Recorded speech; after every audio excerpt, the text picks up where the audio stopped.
The only rule of thumb that matters is what you two agree upon, and equality is a myth. Most of you are afraid to start afresh.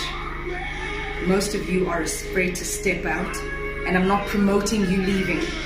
I'm just reminding you that you must know when it's time to leave. You have to know when it's time to leave. It's important to know when it's time to leave. It's a cliche and it's a common thing. We see it all the time on social media, on Google, on Facebook, on Twitter. When love is not being served, leave the table. Maya Angelou, not in those exact words, but somewhere along those lines. Know when to leave the table when love is not being served. Why are you afraid? Why are you afraid of loving yourself again? You see, here's the thing. We need to start discussing ROI in these relationships, return on investment. ROI, return on investment. Love is an act of service, right? True story. Love is an act of service. Love is an act of kindness. Love is freedom. Love is freedom to express thyself as you wish, with respect to the next person, with empathy and sensitivity towards the next person. That is my understanding of love. And I believe that when you are with a person who can treat replaceable belongings better than they treat you, then you truly need to start re-evaluating the investment you are making. He doesn't treat you good, but you're there. He talks to you like you're meaningless, but you're there. He ignores you half the time, but you still pick up the phone to dial his number. He takes his car out for a car wash, for a treat, for a full wax, for a full this, for a full that. When was the last time he took you out for a facial? When was the last time he took you out to get a full body wax? When was the last time he took you to a spa? See, he values an asset that depreciates in value more than a human being that appreciates in value. Now, these are just questions. If you are stuck in an abusive relationship, emotionally abusive, psychologically abusive, financially abusive, physically abusive, these are questions you need to ask yourself, because help will only work when you begin the process of help. You can't be going to your girlfriends expecting your girlfriends to show you sympathy when you're not showing yourself sympathy.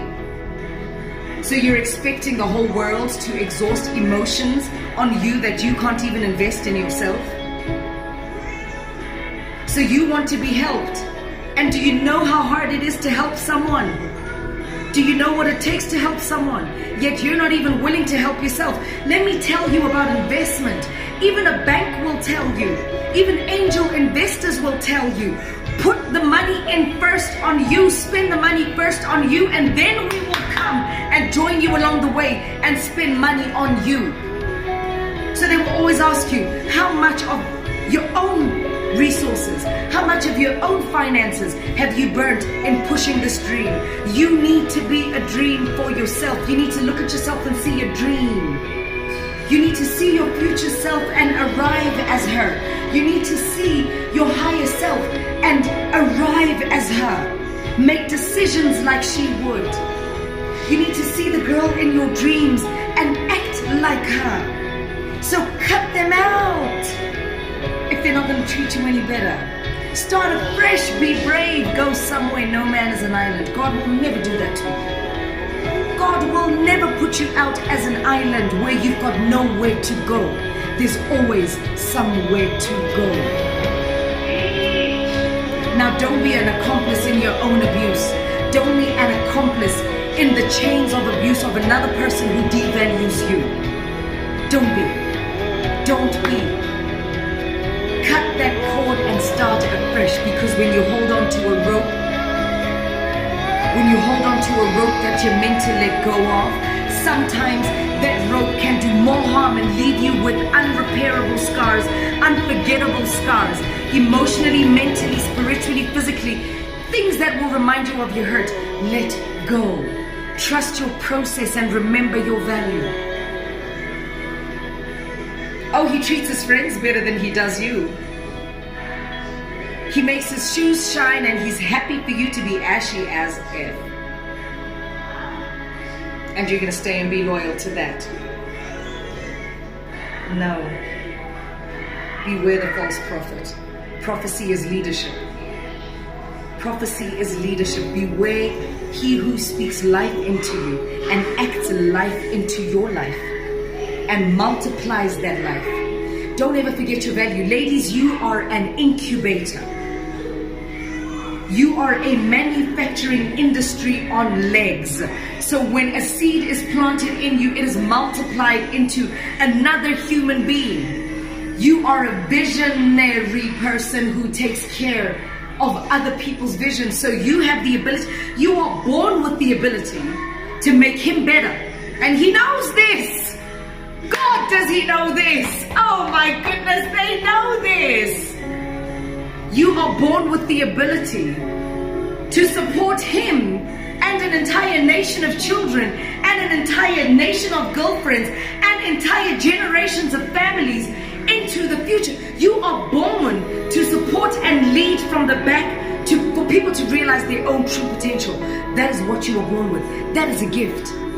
That is a gift. You are born with the gift of mastery of vision, multiplication of vision, incubation of potential. You have the ability to incubate potential to the point where it is no longer potential. It is a product on a shelf that is being consumed by the mass market. That is your gift. Don't take that for granted. Don't undervalue that. Don't undermine that. Don't take that for granted. So look around you and look at the man that you're with and ask yourself, leadership, to what am I submitting exactly? To what am I submitting exactly? And what am I incubating exactly? What am I supporting exactly? And what is my return on investment? What is my ROI from you? Don't be afraid to ask those questions. Don't be afraid to ask those questions. Because in all honesty, being alone is not being lonely. So you would rather be alone than be unhappy in your one season of life. Don't forget what I said in the beginning. This thing called life, there is no season 2. Guard your happiness. Guard your value. Preserve your value and share it only with a man, a king, a leader who is worthy of your glory. And that is not to say you are without imperfections. Yes, we are imperfect. Hot damn, we're imperfect. But we have more to lose than they do when we make that commitment. The moment you say, I do, you leave your family, your namesake, you leave everything you are about to join what he's about and to multiply what he's about, because that is your power. Now I want you to think about this. What are you leaving your family for? What are you leaving your namesake for? What are you leaving your purpose for? What are you leaving your being for? Your ROI, your return on investment. You are a currency, a very, very valuable currency. Treat yourself as such. Ladies and gentlemen, I'm done. I just felt a word to share today. I'm not sure if it'll make sense to you. If it doesn't, move right along. No need to populate the negativity. But if it does speak to you, comment down below. Let's enter into this discussion, yeah? What is your value? And what return on investment are you negotiating for your value in your romantic relationship?